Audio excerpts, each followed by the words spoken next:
Hello, very good morning, dear students. We take immense pleasure in continuing molecular orbital energy level diagrams in the chemical bonding chapter. So, in the chemical bonding chapter, last video we were talking about molecular orbital energy level diagram up to nitrogen.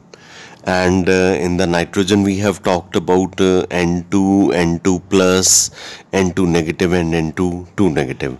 I'm very sure you must have understood that. So now I am coming back to next molecular orbital energy level diagram, that is for O2, oxygen. O2 atomic number is 8. Definitely O2 is made up of two atoms, oxygen and oxygen. एक oxygen atom की electronic configuration is 1s2, 2s2, 2px2, 2py1, 2pz1 and same for the second oxygen atom also. Like I've told you in my yesterday's video, तो आपने oxygen की configuration atomic orbital की left और right hand side पे लिखनी है और बीच में मॉलिकुलर ऑर्बिटल्स लिखने हैं. Oxygen is 1s2, 2s2, then 2px2, then 2py1 and then 2pz1. Same on the this side also. तो आपको ये फिल करना, हमने इतनी सारी डायग्राम्स कर ली तो आपको ये फिल करना तो अब आता है. एक इलेक्ट्रॉन इस एटॉमिक ऑर्बिटल से बॉन्डिंग मॉलिक्यूलर ऑर्बिटल में और एक इलेक्ट्रॉन इस बॉन्डिंग मॉलिक्यूलर ऑर्बिटल में आएगा. चूँकि 1s और 1s ओवरलैप कंबाइन कर रहे हैं तो ये सिग्मा 1s2 बन गया. एक इलेक्ट्रॉन इसके पास बच गया इस एटॉमिक ऑर्बिटल के पास, एक इसके पास, तो ये एंटी बॉन्डिंग में चले जाएंगे. Similarly it will happen in 2s atomic orbitals also. When two 2s or atomic orbital will combine, we will get two molecular orbital. One is bonding molecular orbital and another is anti-bonding molecular orbital. तो 2s का एक electron bonding में आएगा और इस 2s का भी एक इलेक्ट्रॉन बॉन्डिंग में आएगा. ऑफ कोर्स इनकी स्पिन एक दूसरे से ऑपोजिट होगी. चूँकि s और s ऑर्बिटल कंबाइन कर रहे हैं तो सिग्मा बॉन्ड बनेगा. 2s और 2s कंबाइन कर रहे हैं तो 2s लिखेंगे. बॉन्डिंग मॉलिक्यूलर ऑर्बिटल में दो इलेक्ट्रॉन ही हो सकते हैं तो 2 लिखेंगे. सिग्मा 2s2 हो गया. एक इलेक्ट्रॉन इस एटॉमिक ऑर्बिटल के पास बच गया था, एक इसके पास बच गया था, तो फिर ये एंटी बॉन्डिंग में जाएगा. एक इलेक्ट्रॉन इधर से भी एंटी बॉन्डिंग में जाएगा. सिग्मा एंटी बॉन्डिंग 2s2 बन गया. Now very important thing that I'll stress upon, nitrogen तक की जो डायग्राम थी उनमें सिग्मा 2pz ऊपर था. यहाँ पे जो सिग्मा 2pz है वो नीचे है.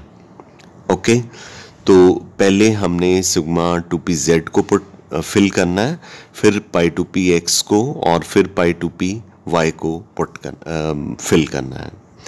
तो इस 2px, 2py, 2pz में 4 इलेक्ट्रॉन है. इसमें भी 2px, 2py, 2pz में 4 इलेक्ट्रॉन है. तो इसका रीज़न मैंने शुरू में ही बता दिया था कि सिग्मा 2pz यहाँ पे क्यों होता है. एक्चुअली जब सिग्मा बॉन्ड होता है तो ये पाई बॉन्ड से ज़्यादा स्टेबल होता है, तो इसलिए ये नीचे ही होना चाहिए. और इसके और इसके बीच में सिग्मा एंटी बॉन्डिंग 2s और सिग्मा 2pz के बीच में जो एनर्जी गैप है, यहाँ पे तो नहीं इतना शो कर सकते. Energy gap is very large starting from O2 molecule. So these electron do not repel to these electron. As a result, sigma 2pz stay back in its position. Sigma 2pz अपनी position पे रहेगा. जो nitrogen तक की diagram थी वहाँ पे इस ऑर्बिटल और सिग्मा 2pz ऑर्बिटल के बीच में जो एनर्जी गैप था दैट वाज वेरी लेस. तो as a result sigma 2pz jump करके अपनी जगह को छोड़ के पाई 2px, पाई 2py के ऊपर चला जाता था. बस ये चीज़ आपको दोबारा से मैंने समझा दी. Now 4 electron this side, 4 electron on this atomic orbital. We have 8 electron. पहले हमें सिग्मा 2pz को फिल करना है. एक इलेक्ट्रॉन इधर से. अच्छा, अब उसके बाद जब 2 इलेक्ट्रॉन फिल कर दिए उसके बाद कैसे फिल करना है, डिजेनरेट ऑर्बिटल कैसे फिल करते हैं, 1 2 3 4 इलेक्ट्रॉन यहाँ पे हो गए। तो हमारे पास सिग्मा 2p z2 हो गया, पाई 2p x2 हो गया, पाई 2p y2 हो गया। अभी भी 2 इलेक्ट्रॉन बच गए क्योंकि टोटल इलेक्ट्रॉन 8 हैं, 4 इस तरफ 4 इस तरफ 8, लेकिन हमने फिल किए हैं 2 + 2 4 + 2 6 फिल किए हैं, 2 बच गए। वो जो 2 इलेक्ट्रॉन है, एक पाई एंटी बॉन्डिंग 2px में चला जाएगा, एक पाई एंटी बॉन्डिंग 2py में चला जाएगा।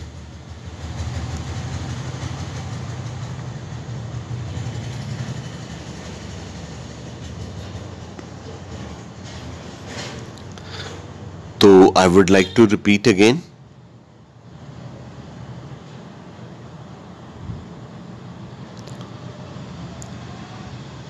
तो 4 इलेक्ट्रॉन इस तरफ हैं, 4 इलेक्ट्रॉन इस तरफ हैं, 8 इलेक्ट्रॉन हो गए।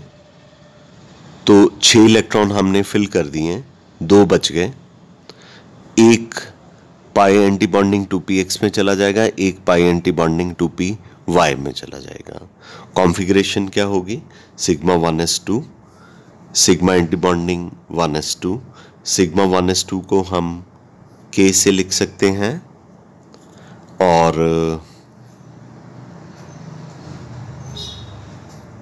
सिग्मा एंटी बॉन्डिंग 1s2 को k डैश से लिख सकते हैं। तो ये k डैश हो गया। उसके बाद sigma 2s2, sigma anti bonding 2s2, sigma 2pz2, पाई 2px2, पाई 2py2, पाई एंटी बॉन्डिंग 2px1, पाई एंटी बॉन्डिंग 2py1। तो बच्चा बॉन्ड ऑर्डर कौन सा निकलेगा, 1/2 Nb - Na, Nb मतलब बॉन्डिंग के इलेक्ट्रॉन, Na एंटी बॉन्डिंग के, तो बॉन्ड ऑर्डर आपका 2 आ जाएगा। तो बॉन्डिंग के इलेक्ट्रॉन 2 4 और ये 6 10। एंटी बॉन्डिंग के इलेक्ट्रॉन देख लीजिए, 2 4 1 5 एंड 1 6। तो बॉन्ड ऑर्डर 2 आ गया। सब्सटेंस ऑक्सीजन जो है, इनफैक्ट मॉलिक्यूलर ऑर्बिटल थ्योरी ही ये एक्सप्लेन कर पाई थी कि जो ऑक्सीजन है ये पैरामैग्नेटिक इन नेचर है। This was the only theory which was able to explain.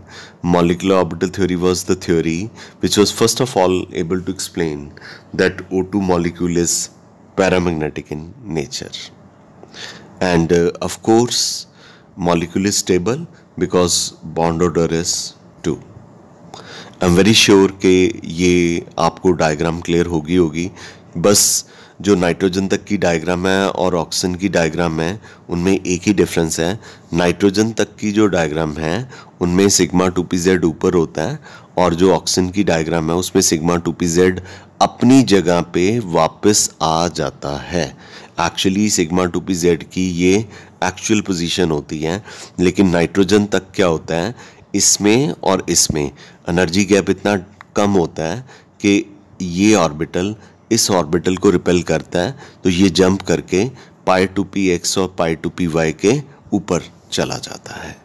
ये थी बच्चा आपकी O2 मॉलिक्यूल की डायग्राम। इसी तरह से हम O2 के बाद O2+ की बनाएंगे। अब आप इतनी सारी डायग्राम कर चुके हो तो आपको अच्छे से पता होगा कि हमने क्या करना है। O2+ में एक ऑक्सीजन लेना है, एक O+ लेना है। इस तरफ हमने ऑक्सीजन ले लिया, इस तरफ O+ ले लिया। चॉइस आपकी है, जिसको जिधर मर्जी ले लीजिए। तो O+ में एक इलेक्ट्रॉन कम हो जाएगा, यानी 7 इलेक्ट्रॉन हो जाएंगे। ये 2 हो गए, 4 5 6 7 और ऑक्सीजन का एटॉमिक नंबर तो 8 है, तो ये 8 इलेक्ट्रॉन ही हो गए। तो sigma 1s2 K, sigma anti bonding 1s2 K dash, sigma 2s2, sigma anti bonding 2s2, sigma 2pz2 पहले फिल करना है, फिर पाई 2px2, फिर पाई 2py2। एक इलेक्ट्रॉन बच गया, वो पाई एंटी बॉन्डिंग 2px1 में चला गया। तो ये क्या है, पाई एंटी बॉन्डिंग 2py1 है। ये क्या है, सिग्मा एंटी बॉन्डिंग 2pz है। तो इनमें कोई इलेक्ट्रॉन नहीं है, ये वेकेंट है, ये भी जो है वेकेंट है। ठीक है, तो यहाँ पे कोई इलेक्ट्रॉन नहीं है और यहाँ पे भी कोई इलेक्ट्रॉन नहीं है। पाई एंटी बॉन्डिंग 2py ये 1 नहीं है। ठीक है, पाई एंटी बॉन्डिंग 2py, तो इसमें कोई इलेक्ट्रॉन नहीं है। अब बच्चा इसका बॉन्ड ऑर्डर निकालना है, 1/2 Nb - Na करके बॉन्ड ऑर्डर इसका 2.5 निकलेगा। और चूँकि इसके आउटरमोस्ट ऑर्बिटल में एक ही अनपेयर्ड इलेक्ट्रॉन है, ये पैरामैग्नेटिक होगा, स्टेबल तो बोलेंगे ही। बॉन्ड ऑर्डर जो है ऑक्सीजन से भी ज़्यादा निकल आया। O2 का बॉन्ड ऑर्डर जो था दैट वाज 2 ओनली, और इसका बॉन्ड ऑर्डर जो है वो 2.5 है। क्लियर है बेटा? Okay, come to the next one. 16 molecular orbital energy level diagram मैं आपको करवाने जा रहा हूँ। ये सुपर ऑक्साइड आयन है O2 नेगेटिव। O2 नेगेटिव में एक ऑक्सीजन लेना है, एक O नेगेटिव लेना है। इस तरफ हमने ऑक्सीजन ले लिया, इस तरफ हमने O नेगेटिव ले लिया। O नेगेटिव मतलब 8 + 1 9 इलेक्ट्रॉन। नेगेटिव साइन का मतलब कि एक इलेक्ट्रॉन इसमें एक्स्ट्रा है। एक इलेक्ट्रॉन अगर एक्स्ट्रा है तो डेफिनेटली इसमें 9 इलेक्ट्रॉन होंगे, 1s2 2s2 2px2 2py2 2pz1। और ये नॉर्मल ऑक्सीजन है, न्यूट्रल है, 1s2 2s2 2px2 2py1 2pz1। ये तो आपको फिल करना आता है। इसको हम k कह देते हैं, इसको हम k डैश कर देते हैं, इसको भी ऐसे फिल करना है। उसके बाद हमने सिग्मा 2pz में 2 इलेक्ट्रॉन डालने हैं, फिर 1 2 3 4 हंट्स रूल को फॉलो करना है। उसके बाद हमारे पास 3 इलेक्ट्रॉन बच जाते हैं। टोटल इलेक्ट्रॉन कितने हैं? 4 इस तरफ है, 5 इस तरफ है, 9 2 और 4 6 इलेक्ट्रॉन हमने फिल कर दिए। 3 हमारे पास बच गए। 3 कैसे फिल करने हैं ये देखिए, 1 2 हंट्स रूल फॉलो किया, फिर तीसरा एंटी क्लॉकवाइज। ठीक है, तो ये हो गया पाई एंटी बॉन्डिंग 2px2 पाई एंटी बॉन्डिंग 2py1, और इसमें कोई इलेक्ट्रॉन जो है वो नहीं है। ये इसकी कॉन्फ़िगरेशन हो गई, k dash sigma 2s2 sigma anti bonding 2s2 sigma 2pz2 पाई 2px2 पाई 2py2 पाई एंटी बॉन्डिंग 2px2 पाई एंटी बॉन्डिंग 2py1। आप इसका बॉन्ड ऑर्डर निकाल लीजिए, 1/2 Nb - Na = 1/2 10 इलेक्ट्रॉन बॉन्डिंग में है, 2 4 6 8 10 10, और 7 इलेक्ट्रॉन जो हैं एंटी बॉन्डिंग में है। एंटी बॉन्डिंग में देखिए जिन पे स्टार लगा हुआ है, 2 4 एंड ये 3 7। बॉन्ड ऑर्डर 1.5 है। ये भी स्टेबल है, पैरामैग्नेटिक है, क्योंकि जो लास्ट वैलेंस ऑर्बिटल है उसमें एक अनपेयर्ड इलेक्ट्रॉन है, तो डेफिनेटली ये पैरामैग्नेटिक ही होगा, पर इसकी स्टेबिलिटी O2 से कम होगी, क्योंकि हमने अभी पढ़ा है O2 O2+ O2 negative. O2+ का बॉन्ड ऑर्डर निकला 2.5, सबसे ज़्यादा स्टेबल हो गया, because bond order is directly proportional to stability. फिर O2 का बॉन्ड ऑर्डर जो है वो 2 है। उसके बाद फिर हमारे पास O2 नेगेटिव, इसका बॉन्ड ऑर्डर 1.5 है, तो इसकी स्टेबिलिटी कम हो गई। ठीक है, तो it is lesser stable as compare to O2 and O2+। एक अब ये असाइनमेंट आप करेंगे, molecular orbital energy level diagram for peroxide ion. ये O2 नेगेटिव है, तो एक तरफ O2 O नेगेटिव ले लीजिए, एक तरफ O नेगेटिव ले लीजिए, जैसे मैंने N2 नेगेटिव करवाया था। ठीक है, तो हिंट्स मैंने दिए हुए हैं, ये आपने ट्राई करना है। इसकी कॉन्फ़िगरेशन भी मैंने दे दी है, बॉन्ड ऑर्डर इसका कम निकला है। ठीक है, अब इसका कंपैरिजन कर लेते हैं सबका, बॉन्ड ऑर्डर का, स्टेबिलिटी का, मैग्नेटिक कैरेक्टर का, सबका कंपैरिजन कर लेते हैं। तो ये एक चार्ट बना दिया है, O2 plus, O2, O2 negative, O2 2 negative. Bond order O2 plus का 2.5 है, O2 का 2 है, O2 नेगेटिव का 1.5 है, O2 2 नेगेटिव का 1 है।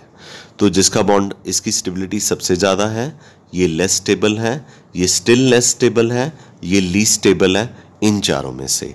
और ये सारे पैरामैग्नेटिक हैं O2 2 नेगेटिव को छोड़ के, जो कि क्या है, डायमैग्नेटिक है। तो स्टेबिलिटी इस तरह से डिक्रीज करेगी क्योंकि बॉन्ड ऑर्डर जो है वो क्या कर रहे हैं, डिक्रीज कर रहे हैं। आई एम वेरी श्योर कि आपको ऑक्सीजन के molecular orbital energy level diagrams जो हैं अच्छे से क्लियर हो गए होंगे। आगे चलेंगे फुलरीन और नियोन पे, लेकिन पहले आप वीडियो को पॉज कीजिए, रिवाइंड कीजिए, दोबारा से सुनिए, फिर हम फुलरीन के बारे में बात करते हैं।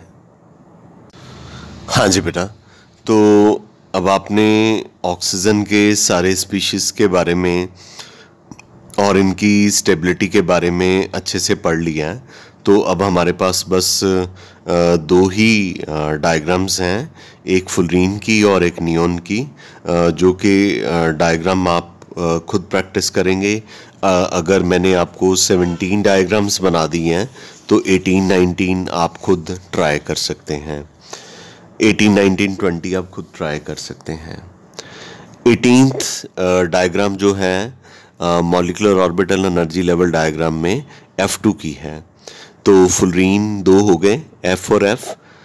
इनकी मॉलिक्यूलर ऑर्बिटल कॉन्फ़िगरेशन मैंने लिख दी है, डायग्राम आपने बनानी है। बॉन्ड ऑर्डर मैंने हिंट दे दिया है, NB और NA का हिंट दे दिया है, मैग्नेटिक करैक्टर का हिंट दे दिया है। ठीक है, आप रेफरेंस बुक की हेल्प भी ले सकते हैं। वैसे मैं तो नहीं सजेस्ट करता कि अगर किसी स्टूडेंट को 17 डायग्राम्स करवा दी हो तो 18, 19 तो की जा सकती हैं। ऐसे ही F2 के बाद F2 प्लस है, तो आपको पता है कि F2 प्लस में क्या करना होता है, एक तरफ फुलरीन ले लीजिए, एक तरफ F प्लस ले लीजिए। फुलरीन का एटॉमिक नंबर 9 होता है, ठीक है। कॉन्फ़िगरेशन फुलरीन की और F प्लस की लिख दी है। इसमें फुलरीन न्यूट्रल एटम में 9 इलेक्ट्रॉन होंगे और F प्लस में 9 - 1 = 8 इलेक्ट्रॉन होंगे, क्योंकि पॉजिटिव चार्ज का मतलब है कि एक इलेक्ट्रॉन कम हो गया। मैंने कॉन्फ़िगरेशन का हिंट भी दे दिया है और आपने ध्यान रखना है इस चीज़ का कि सिग्मा 2pz पहले आता है ऑक्सीजन और ऑक्सीजन के बाद वाली डायग्राम्स में, और जो नाइट्रोजन तक की डायग्राम्स होती हैं उनमें π2px π2py पहले आता है, सिग्मा 2pz बाद में आता है। ठीक है बच्चा, ये डायग्राम्स आपने खुद मुझे बना के और सेंड करनी है। Last but not the least 20th neon है। तो इसमें उसने कहा है कि Ne2 एग्जिस्ट ही नहीं करता। आप इसे molecular orbital energy level diagram की हेल्प से एक्सप्लेन कीजिए। नियोन का एटॉमिक नंबर 10 होता है, तो Ne2 का मतलब 2 नियोन एटम है, 1s2 2s2 2p6। तो इस तरफ भी 1s2 2s2 2p6 ले लीजिए, इस तरफ भी 1s2 2s2 2p6 ले लीजिए। सारे बॉन्डिंग एंटी बॉन्डिंग, सारे बॉन्डिंग एंटी बॉन्डिंग फिल है। टोटल जितने बॉन्डिंग इलेक्ट्रॉन है उतने एंटी बॉन्डिंग इलेक्ट्रॉन है। अगर बॉन्डिंग इलेक्ट्रॉन और एंटी बॉन्डिंग इलेक्ट्रॉन इक्वल होंगे तो बॉन्ड ऑर्डर क्या होगा, 1/2 NB - NA। तो बॉन्ड ऑर्डर कितना निकलेगा, 0। अगर किसी मॉलिक्यूल का बॉन्ड ऑर्डर 0 निकलता है तो हमें उसकी कॉन्फ़िगरेशन या मैग्नेटिक करैक्टर लिखने की ज़रूरत ही नहीं है, क्योंकि ये मॉलिक्यूल जो है वो क्या है, अनस्टेबल है। इसलिए हम molecular orbital energy level diagram की हेल्प से ये क्लियरली एक्सप्लेन कर सकते हैं कि Ne2 जो है वो एग्जिस्ट नहीं करता। तो बेटा अब मैं आपको एक चीज़ बताना चाहता हूँ कि general molecular orbital electronic configuration H2 He2 Be2 Li2 C2 N2 और general molecular orbital electronic configuration O2 F2 और Ne2 के बीच में एक डिफरेंस होता है, वो क्या है। देखिए, ये जो ऊपर वाले स्पीशीज़ हैं नाइट्रोजन तक, उसमें पहले क्या फिल करते हैं, सिग्मा 1s। नीचे O2 F2 Ne2 में सिग्मा 1s, सेम हो गया। फिर ऊपर सिग्मा एंटी बॉन्डिंग 1s, यहाँ पे भी सिग्मा एंटी बॉन्डिंग 1s, फिर सिग्मा 2s, यहाँ पे भी sigma 2s, sigma anti bonding 2s, sigma anti bonding 2s, यहाँ पे pi two P X pi two P Y, बाद में sigma two P Z.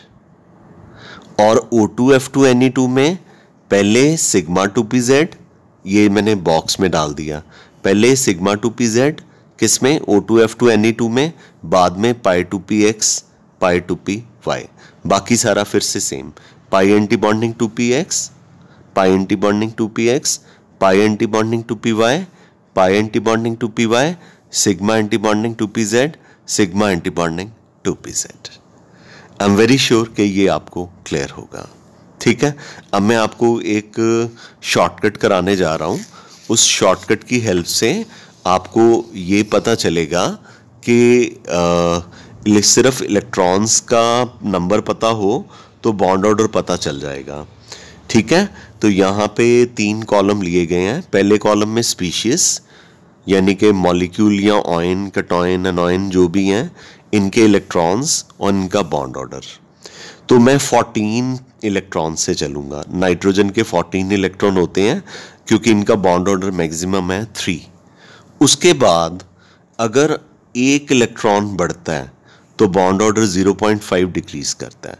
Electron 14 से 15 हो गए, बॉन्ड ऑर्डर 0.5 डिक्रीज करके 0.5 हो गया, 2.5 हो गया। फिर इलेक्ट्रॉन 15 से 16 हो गए, एक इलेक्ट्रॉन बढ़ा, बॉन्ड ऑर्डर 0.5 डिक्रीज कर गया और 2 हो गया। फिर 16 से इलेक्ट्रॉन 17 हो गए, बॉन्ड ऑर्डर 2 से डिक्रीज करके 1.5 हो गया।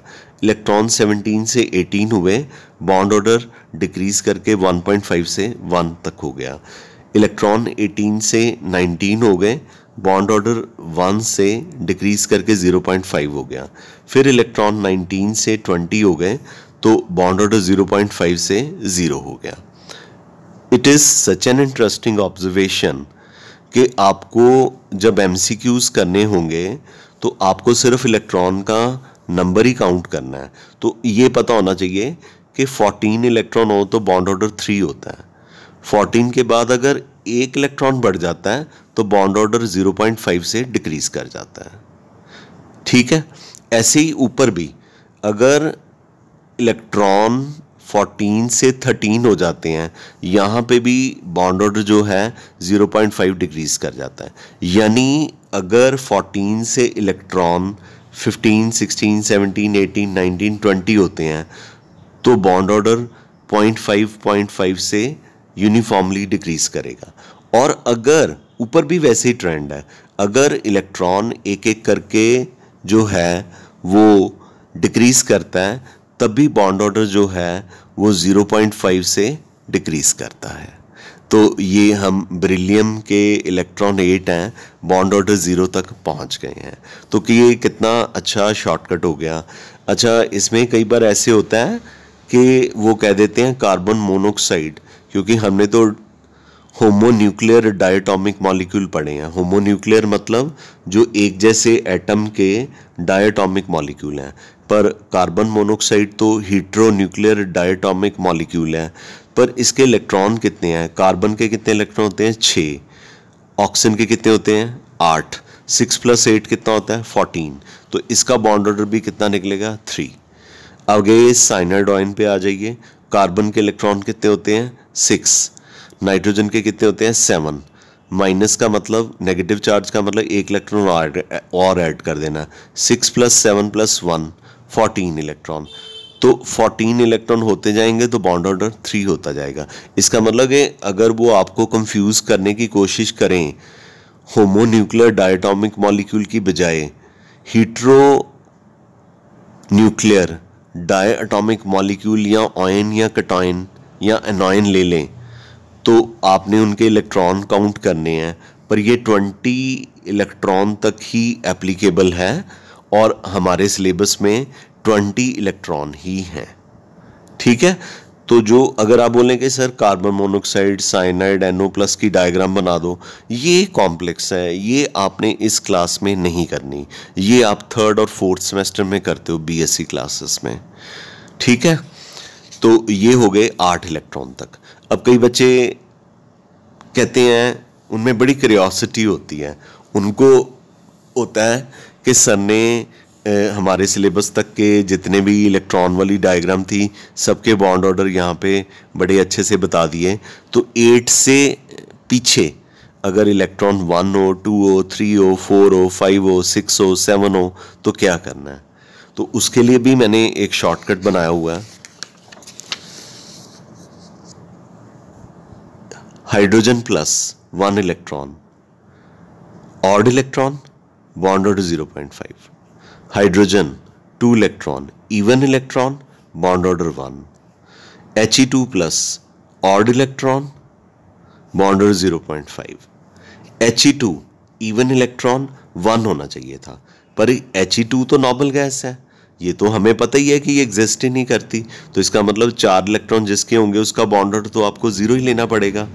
आगे 5 इलेक्ट्रॉन ऑड आ गया, ऑड के लिए मैं क्या कह रहा हूं, ऑड नंबर ऑफ इलेक्ट्रॉन के लिए बॉन्ड ऑर्डर 0.5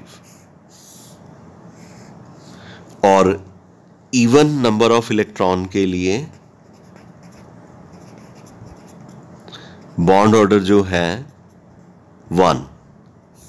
ये किताबों में नहीं लिखा होता, ये हमारी अपनी ऑब्जर्वेशन और क्लासरूम में पढ़ा के हमें ये चीज़ें मतलब बच्चों को बताने के लिए अपने एक्सपीरियंस से आती हैं। तो आपने इस शॉर्टकट मेथड को यूज़ करना है, लेकिन ये कहाँ तक आपने अप्लाई करना है, 7 इलेक्ट्रॉन तक, क्योंकि 8 से लेके 20 तक तो शॉर्टकट बता दिया, तो 7 तक क्या करना है, electron 1 0.5 bond order, 2 electron even bond order 1, 3 electron odd bond order 0.5, 4 electron noble gas है, बॉन्ड ऑर्डर 0 ही लेना पड़ेगा, 5 odd electron 0.5 bond order, 6 even electron bond order 1, 7 odd electron bond order 0.5। उसके बाद rest is the history, because ये तो मैंने आपको करवा ही दिया है। आई एम वेरी श्योर कि ये आपको अच्छे से क्लियर हो गया होगा। ठीक है, एक और छोटा सा शॉर्टकट मैं कराना चाहूँगा कि बॉन्ड ऑर्डर की हेल्प से हम मॉलिक्यूल की शेप के बारे में, और अगर उनके इलेक्ट्रॉन के बारे में पता हो तो मॉलिक्यूल की शेप के बारे में भी बता सकते हैं। जैसे कार्बन डाइऑक्साइड में 16 इलेक्ट्रॉन है और अजाइड ऑइन में भी 16 इलेक्ट्रॉन है, तो दोनों की शेप भी सेम हो गई, लीनियर। और बॉन्ड ऑर्डर 16 इलेक्ट्रॉन का कितना होता है, 2। ये देखिए 16 इलेक्ट्रॉन है तो बॉन्ड ऑर्डर कितना होता है, 2। मतलब 20 इलेक्ट्रॉन तक आप ये फार्मूला अप्लाई करते जाएंगे। आगे ozone 18 electron, nitrite Eoin 18 electron, shape V shape, bond order 1.5, वो चार्ट की हेल्प यूज कर लेनी। कार्बोनेट नाइट्रेट 24 इलेक्ट्रॉन, इनका बॉन्ड ऑर्डर अभी निकालना आपको एमसीक्यूज का पार्ट है, तो ये मैं आपको अभी सिर्फ इतना बताऊंगा कि ये हमने एक रेजोनेंस टॉपिक पढ़ना है, उसमें कार्बोनेट और नाइट्रेट का बॉन्ड ऑर्डर 1.33 कैसे आता है ये मैं आपको एक्सप्लेन करूंगा। शेप पर दोनों की क्या हो गई, सेम हो गई। क्लियर है। और बाकी एक last but not the least for आज की वीडियो के लिए, वैलेंस बॉन्ड थ्योरी और मॉलिक्यूलर ऑर्बिटल थ्योरी के बीच में डिफरेंस है, ये डिफरेंस आप इजीली कर सकते हैं। इसके साथ ही मॉलिक्यूलर ऑर्बिटल थ्योरी आपकी फिनिश हुई आज। आई एम वेरी श्योर कि आपने इसको अच्छे से समझ लिया होगा, और कोई प्रॉब्लम होगी आप मुझे कांटेक्ट कर सकते हैं। हाँ, डेफिनेटली मैंने ये चीज़ आपसे नहीं डिस्कस की अभी तक, क्या कि जब कार्बोनेट और नाइट्रेट है इनका बॉन्ड ऑर्डर 1.33 कैसे आया, ये एक और टॉपिक के ऊपर बेस्ड है जिसका नाम है रेजोनेंस। जब वो आएगा तो ये मैं अपने आप आपको करवा दूंगा। गॉट इट बच्चा? इसके साथ ही हम मॉलिक्यूलर ऑर्बिटल थ्योरी को फिनिश करते हैं. We call it a day. Thank you very much. Love you all. Great day.